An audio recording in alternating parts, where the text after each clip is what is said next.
Arbeloa made some mistakes that costed Real Madrid qualification for the semi-finals of the Champions League. Hello guys, hope you guys are doing good. We meet today for another video objective.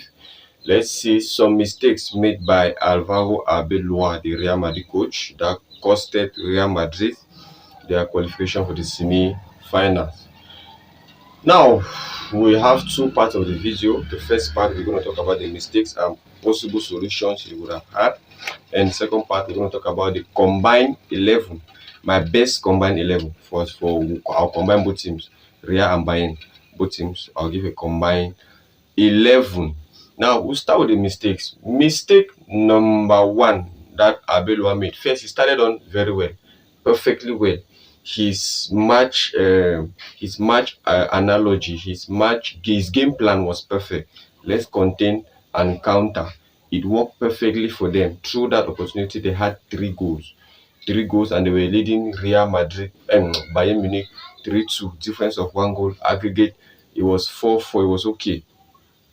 And under normal circumstances, the Real Madrid could have qualified, because at one point in time, Bayern was already being touched mentally, psychologically. They were no more in the game because they saw their efforts being drained down. They were dominating quite all right, but we are at a stage in the Champions League where it's not who dominates more that gets through. It's not who plays better that gets through. It's who does what he or she is supposed to do. Which team will do what he or she is supposed to do. If it's time to suffer, suffer. If it's time to defend, defend. If it's time to take a red card in order for your team not to concede a goal, take it. But in as much as it's going to help your team to push forward, okay, it's actually a good decision. Real Madrid understand that very well. It's in their DNA. That's why they have 15 Champions League, because they know they are very, very resilient. They are very, very resilient. Arbeloa started his best 11. The best 11 the Real Madrid team could have were on the pitch yesterday. They gave in their best. It was perfect. And I said it, that Manuel Neuer might not have the same game he had during the first leg. And it happened. Look at kind of mistakes Manuel Neuer made. It was obvious. 3 goals for Real Madrid.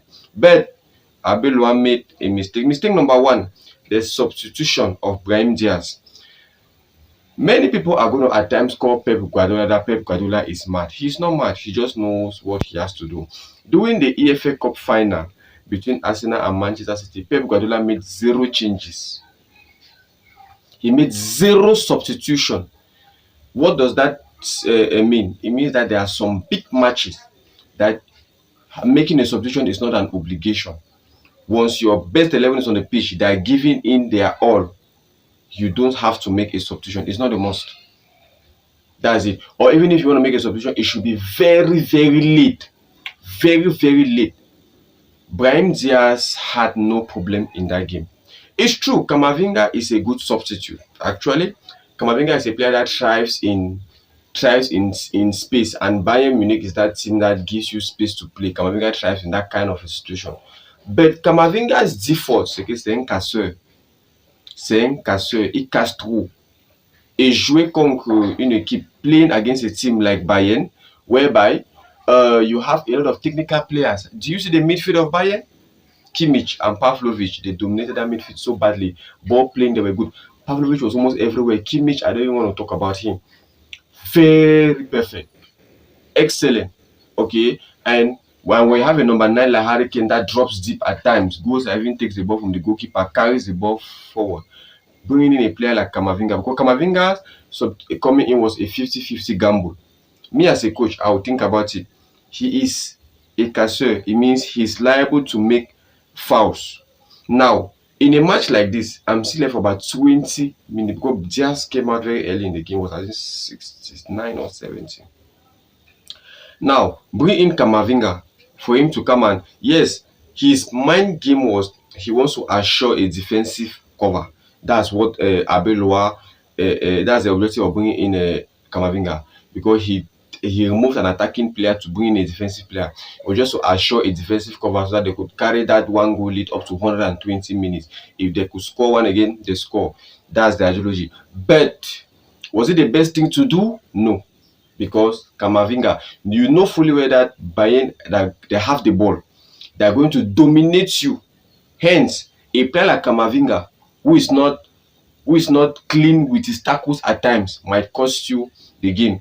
Just that he didn't think far and beyond. He didn't see beyond the fact that Camavinga could even take a red card, because Camavinga actually used 30 minutes to get a red card. I don't know if any of you noticed that he used 30 minutes. I say less than 30 to have a red card, that's to have 2 yellow cards. That's it, because games of this intensity come with a lot of pressure, and we have technical players, okay, in the opponent's team that can pick up the ball and push you to make errors. Camavinga is not the best player on the pitch. Brahim Diaz was doing fairly well.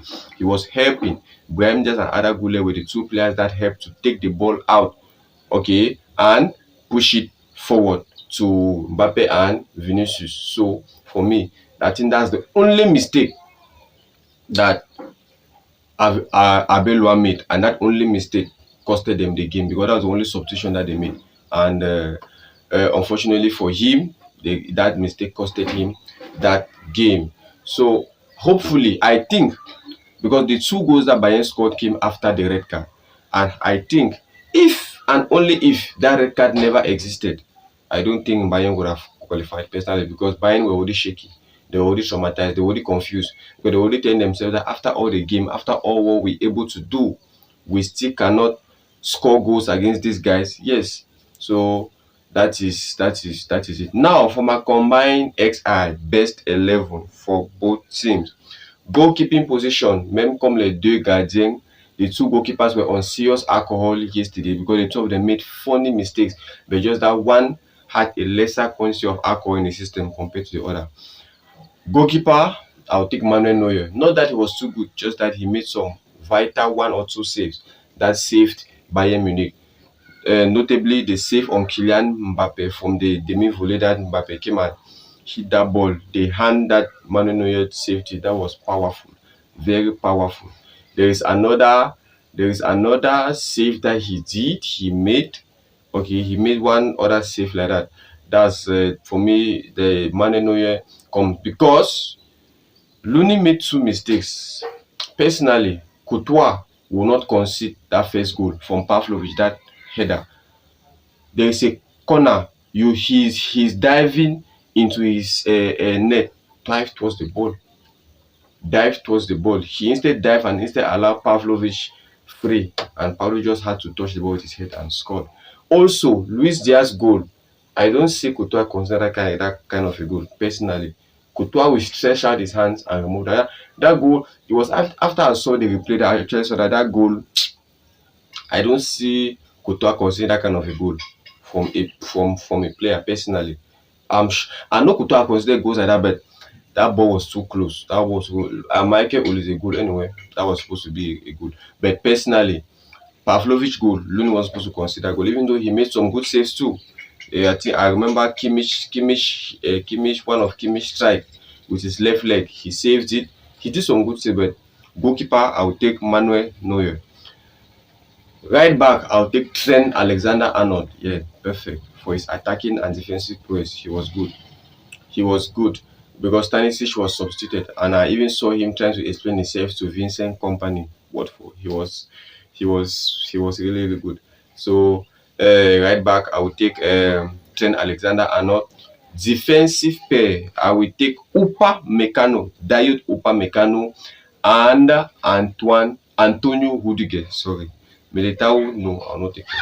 So I'll take Rudiger and Dayot Upamecano. He had an excellent game. I remember one interception that he did on Vinicius Junior, and he celebrated it as if he just won the World Cup. He was very, very good. Left back, I'm going to take Lyman. Lyman played very, very well, both right and left. Because when Alphonso Davies came in, Lyman went to the right and he still played very, very well. So left back, I'll take Lyman. At the midfield, oh wow! At the midfield, I will take Kimmich. That guy is a baller. I don't watch the Bundesliga a lot, but what I saw Kimmich, what he did yesterday was powerful. Kimmich, wow, PTC has a lot to learn, man. Kimmich is what? Kimmich was very good. Passing is excellent. Defensive play is excellent. He controls that midfield. Kimmich, very good. Pavlovic had an excellent game, man. Pavlovic had perfect game.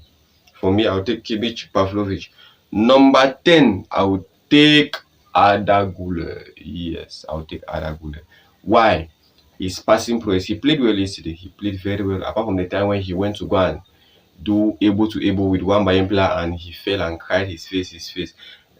Arda, you don't have that physique. You don't have that physique. So you're not supposed to play that. So Kimmich, Pavlovic, and Arda Güler midfield. Okay. I know some people will take Bellingham, but personally I'll take Arda Güler. His passing was very good, on point yesterday. Now as a right winger, I'll take Olise, obviously, man. I'll take Olise. Olise was very good. Cup to crown it all, he scored a perfect goal yesterday. Number 9, who else if not Harry Kane? What in number 9 drops deep, plays as a defender, plays number 6 as a perfect. Harry Kane was very excellent. Left winger, I was not fascinated by Luis Diaz play, but he scored goals. So for left winger, I'll preferably pick Mbappe instead. Yes, I'll take Mbappe instead. Mbappe is normally a left winger, just that he scored, he plays as a number 9, when Mbappe is a left winger. So for me, that's my combined XI. Now for the substitute, I will take Bellingham as my substitute. First substitute, I'll take Bellingham. Next substitute, I will take Militao as my substitute. For the Bayern team, next substitute, I can take Luis Diaz for his right. I take Luis Diaz, and lastly I'll take Serge Gnabry as my substitute. So that's the end of the video, guys. Okay, you let me know what you think in the comment section. Please like, comment, and share. Subscribe, very important. It helps the channel. See you guys in the next one. Peace. Visca Barça, Visca Catalonia.